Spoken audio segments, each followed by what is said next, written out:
ભાવનગરના તળાજા તાલુકાના મથાવડા ગામે ચેકડેમમાં 4 યુવાનો ડૂબી જવાની કરુણ ઘટના સામે આવી। સ્થાનિકો, પોલીસ અને ફાયર ટીમે ભારે જહેમત બાદ 4 યુવાનોને બહાર કાઢ્યા હતા, જેમાં 2 યુવાનોનો આ બાદ બચાવ થયો, જ્યારે ગંભીર રીતે હાલતમાં સારવાર માટે ખસેડાયેલા 19 વર્ષીય મિલન શિયાળ અને 18 વર્ષીય તુષાર શિયાળને ફરજ પરના તબીબે મૃત જાહેર કર્યા।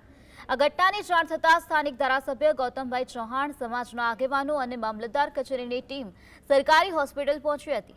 2 નવયુવાનોના અકાળા મોતથી મથાવડા ગામ સહિત સમગ્ર તળાજા પંથકમાં શોકનો માહોલ છવાયો છે।